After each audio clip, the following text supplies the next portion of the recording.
كان يا مكان، كان فأسرة اسمها فلسطين تعيش في منزل منذ أجيال قبل أن تأتي مجموعة أخرى من الناس الصهاينة الإسرائيليين للاستيلاء على منازلهم، مدعين أن أجداد أجدادهم كانوا يعيشون هناك، ثم يخبرونهم إن باستطاعتهم العيش بشكل أساسي في الطابق السفلي أو في الحمام الصغير. ليس هذا فحسب، بل لم يعد بإمكان الفلسطينيين الخروج من ذلك القبو دون إذن.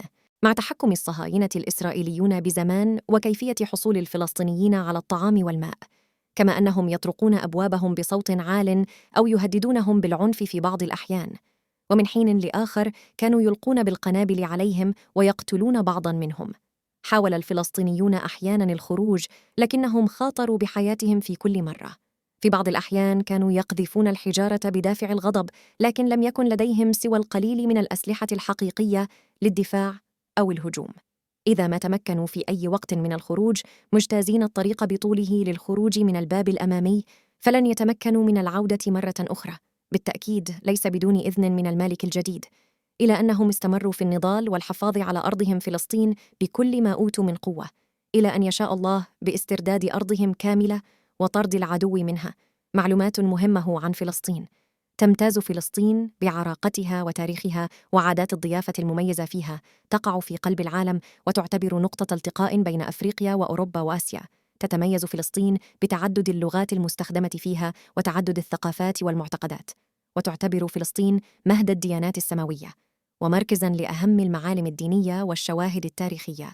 يحد فلسطين من الشمال لبنان وسوريا، من الغرب البحر الأبيض المتوسط، من الجنوب جمهورية مصر العربية وخليج العقبة، من الشرق والأردن. تعود نشأة فلسطين إلى آلاف السنين. كانت المنطقة موطناً للعديد من الحضارات والشعوب المختلفة، من الحضارة الكنعانية القديمة إلى الإمبراطورية الرومانية والدولة العباسية والحملة الصليبية. كثيرة هي الفصول التي مرت على هذه الأرض.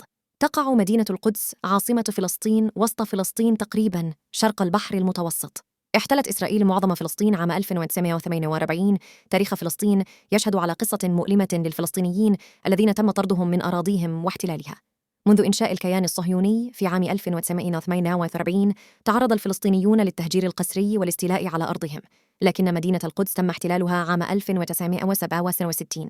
احتلال فلسطين والقدس كان نتيجة وعد يسمى بالفور سنة 1917، الذي أعلن فلسطين وطناً قومياً لليهود بناءً على تأييد بريطانيا. تتميز القدس بموقع مهم ما جعلها مطمعاً للاحتلال على مر العصور، فتعرضت فكثير من المرات للتدمير، لكن تمت إعادة بنائها. صلاح الدين الأيوبي أعاد فتح القدس وسمح لجميع الأديان بممارسة شعائرهم بعد احتلال الحملات الصليبية التي منعت مسيحي الشرق من الصلاة بها.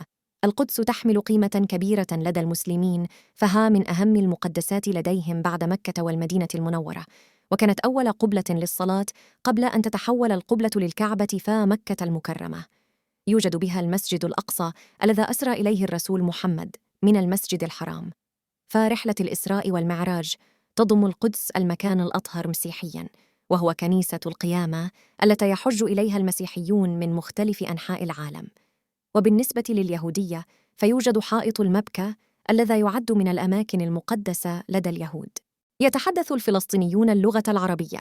محافظات فلسطين الشمالية هي القدس، الخليل، بيت لحم، رام الله، والبيرة أريحة، سلفيت، نابلس، قلقيلية، طولكرم، جنين، طوباس. محافظات فلسطين الجنوبية هي غزة، شمال غزة، خان يونس، دير البلح، رفح. الكيان الصهيوني هو الكيان الذي أسسه الصهاينة بعد الحرب العالمية الثانية بهدف إنشاء دولة يهودية في فلسطين، فهو كيان محتل يسعى إلى تهويد فلسطين ومحو الهوية الفلسطينية. في قطاع غزة يعاني الفلسطينيون من سوء الوضع الإنساني والحصار الذي فرضه الكيان الصهيوني.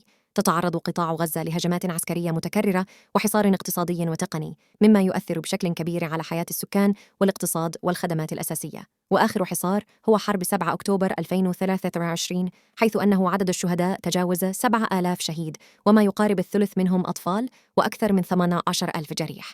الكيان الصهيوني المحتل في هذه الحرب استهدف المدنيين بشكل كبير جداً، بل وقصفوا المستشفيات وسيارات الإسعاف التي تنقل المرضى، وعلاوة على ذلك قطعوا عنهم المياه، الكهرباء والطعام، إلى أنهم استمروا في النضال والحفاظ على أرضهم فلسطين بكل ما أوتوا من قوة. إلى أن يشاء الله باسترداد أرضهم كاملة وطرد العدو منها. نتقابل في قصة جديدة ومغامرة سعيدة. شكراً لمتابعتكم. لا تنسوا الاشتراك في القناة والضغط على اللايك.